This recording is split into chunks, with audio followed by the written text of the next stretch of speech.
Et salut à tous. Donc aujourd'hui on va parler des combats qui viennent de se dérouler à l'UFC.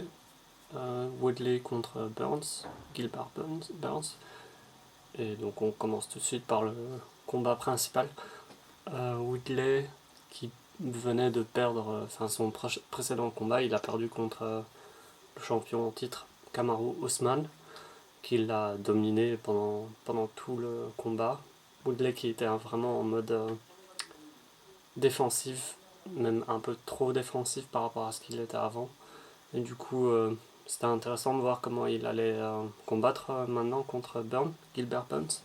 Burns qui est revenu, qui est apparu de quasiment nulle part. Il a gagné plusieurs combats, je crois que c'était son 5e combat d'affilée de victoire, juste avant de combattre contre Woodley, qui avait gagné contre Demian Maia. Il a fini par KO au premier round. Ça s'était passé il y a un mois ou à peu près au Brésil. Du coup, c'était un très bon combat à voir, intéressant match-up.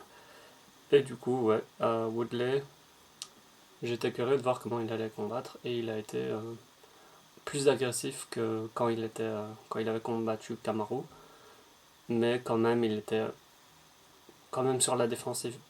C'est peut-être parce que Burns était beaucoup plus sur l'offensive, il était très très agressif Burns. Honnêtement, il m'a surpris. Je m'attendais pas à ce qu'il soit aussi dominant contre un ancien champion welterweight qui est Woodley, Tyron Woodley. Il a dominé debout, il était plus agressif, il attaquait beaucoup plus et même au sol en fait, comme c'est un ceinture noire de jiu-jitsu brésilien. Au premier round, il a un peu sonné et du coup Woodley il était par terre.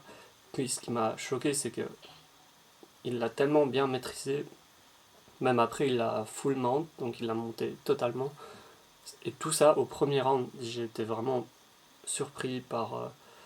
Je sais pas si c'est Burns qui était tellement meilleur que Woodley ou bien Woodley qui était quand même un peu sur la défensive. Je comprends pas comment Woodley peut paraître euh, aussi dominé alors qu'avant il était impressionnant, il gagnait contre d'autres gens par KO, il était physiquement impressionnant, beaucoup plus impressionnant que ses contenders. Et maintenant j'ai l'impression que tous les nouveaux contenders, Colby Covington, Usman, Burns, sont tous physiquement et mentalement un niveau au-dessus de Woodley et de tous les autres précédents welterweight. Et du coup, ouais, Burns, debout, il l'a maîtrisé, même avec des leg kicks. Et quand Woodley commençait à se sentir un peu mieux, hop, lui il changeait de niveau et il le faisait un takedown. Son niveau de changement de takedown à Burns était vraiment incroyable. Bref, il l'a dominé pendant 5 rounds. Peut-être qu'on aurait pu. Ouais, il y a le deuxième round qui était un peu plus serré. Woodley s'est un peu réveillé, du coup il a quand même un peu plus attaqué, mais même ce round-là, je l'aurais donné à Burns. Du coup, ouais, décision unanime, 50-45, et puis les deux autres juges ont donné 50-44, carrément, 44. Parce que le premier round, Burns l'a dominé totalement à Woodley. Je suis totalement d'accord de lui avoir donné 18 à Burns le premier round, parce qu'il a full mount, il l'a sonné, Woodley il a rien fait au premier round. Et du coup, voilà, c'est une victoire totalement méritée à Burns, qui prochainement, qui devra-t-il combattre, je pense, ouais, carrément, Ousmane.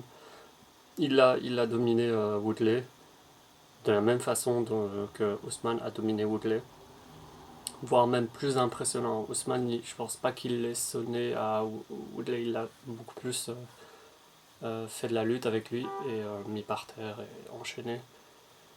Mais bon, donc honnêtement, pour moi, il n'y a pas d'autre combat à faire à part Burns, Ousmane prochainement. Il n'y a vraiment aucune raison pour moi de voir Burns combattre quelqu'un d'autre. Et si jamais ça arrive, il faudra un gros combat et du coup, ce serait Burns contre Masvidal, Jorge Masvidal. Et voilà. Mais à part ça, rien. Et si c'est contre Masvidal, ce serait peut-être pour le BMF. Mais non, je pense que cette ceinture-là, il faut l'oublier. C'était juste entre Nate Diaz et Masvidal, c'était pour le show.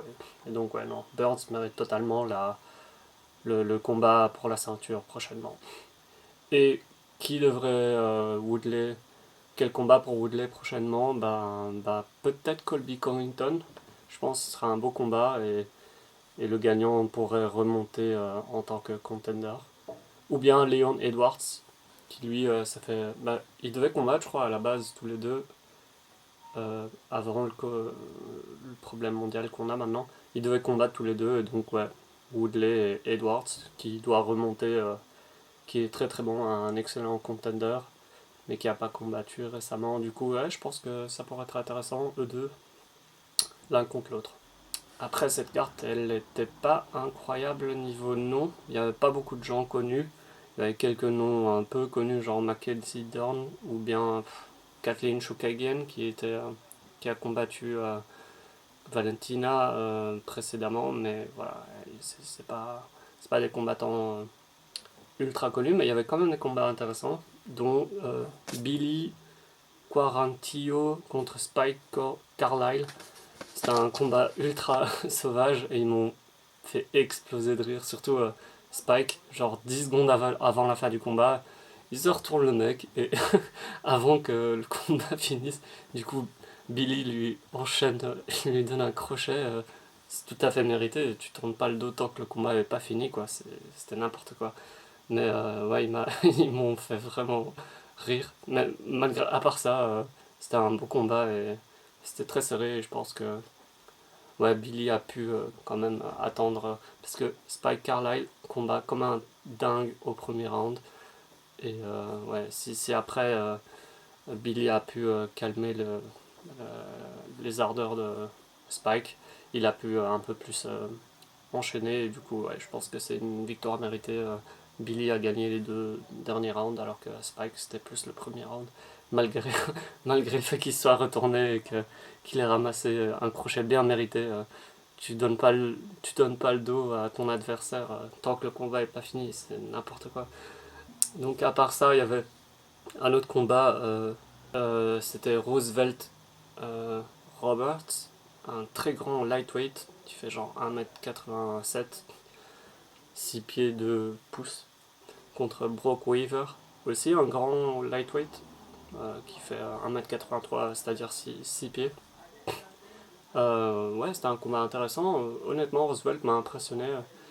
Il était très très bon debout et après il a pu enchaîner Brock par terre et le soumettre.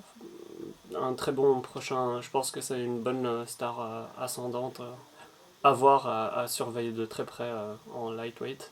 Et j'aime bien ce moment-là parce qu'il y a plein de nouveaux gens qui apparaissent et qui sont ultra talentueux. Ils sont juste pas connus, mais tu vois, il y a une nouvelle génération qui apparaît et qui, honnêtement, va faire des ravages dans les prochaines années. C'est peut-être les prochains contenders carrément dans leur catégorie. Alors, on va parler de Mackenzie Dern contre Anna Cypher. On va pas trop s'attarder dessus, mais Mackenzie Dern qui est ceinture noire en BJJ, je suis brésilien, qui s'est fait vraiment dominer debout. J'ai été étonné par Anna qui était ultra agressive pendant tout le combat. Elle attaquait. Dès qu'elle était par terre, hop, Mackenzie a pu utiliser son jeu dessus, elle l'a soumis d'une façon propre et clean. Et à voir, je sais pas qui elle pourrait combattre, mais petit à petit elle fait son chemin un peu plus haut et voilà. À suivre. Combat de Antonina Shevchenko, la sœur de Valentina Shevchenko, la championne actuelle chez les filles, contre Kathleen Chookagian qui a combattu elle Valentina justement et qui a perdu d'une façon unanime contre Valentina. Donc là, justement, Kathleen a pu prendre sa revanche contre la sœur de Valentina. Elle l'a dominée pendant les 3 rounds et victoire méritée. Antonina qui était vraiment pas au même niveau que Kathleen et encore moins de sa sœur. Voilà, j'ai fait le tour de tous les combats à peu près intéressants de cette carte. J'espère que vous avez apprécié mes commentaires. Et donc prochain UFC sera pareil dans une semaine, le 7 juin, qui opposera Nunez contre Spencer, Félix Spencer. Et voilà, j'en reparlerai la semaine prochaine. Je referai une vidéo la semaine prochaine à propos de cette carte-là qui, je pense, pourrait être un peu plus intéressante. Là, je l'ai sous les yeux. Il y a donc Nunez qui est l'une des meilleures championnes featherweight de sa catégorie, qui avait battu Cyborg, qui avait battu Rousset, qui a battu les meilleures combattantes féminines. Donc c'est elle la GOAT des filles. Et Felicia Spencer qui est agressif. Je pense que ça pourrait être un combat intéressant, mais on verra. Rafael Assunção qui combat Cody Garbrandt, l'ancien champion bantamweight. Ça c'est un combat ultra intéressant. Je suis chaud de voir ce combat. Rafael Assunção qui a toujours été un top 1 ou 2 carrément de bantamweight. Il a toujours été très très proche d'un combat pour le titre. Donc ouais, un combat ultra intéressant à suivre bientôt. Aljamain Sterling contre Cory Sandhagen, aussi un combat de bantamweight pour un futur peut-être combattant en titre de cette catégorie, on verra. Et Neil Magny, ouais, contre Anthony Rocho Martin, celui-là je le connais pas, mais Neil Magny est un très bon welterweight, très long, très longitudinal très grand par rapport à sa catégorie. Et un combat très très intéressant, c'est Eddie Wineland contre Sean O'Malley. Il a un peu la hype ce combattant, mais je pense qu'il le mérite, il est bon, mais il va s'attaquer à Eddie Wineland, un ancien combattant au titre bantamweight qui avait combattu José Aldo à l'époque du WEC, je pense, ou voire même début de l'UFC début de bantamweight à l'UFC quand WEC a été acheté par l'UFC. Donc ouais, bizarrement il revient à l'UFC qui recombat. Combat très intéressant, on verra si Sean O'Malley peut combattre des gens un peu plus qui ont plus de la bouteille, on va dire, qui ont plus d'expérience. Mais je pense que lui, il pourrait gérer ça s'il combat intelligemment. Wineland, honnêtement, je sais pas son niveau actuel. À l'époque, il était très très bon. Mais maintenant, je sais pas s'il peut encore assumer combattre à l'UFC au meilleur niveau. Mais on verra. Voilà, donc on en reparlera la semaine prochaine. Je referai une vidéo la semaine prochaine. Merci, salut, ciao.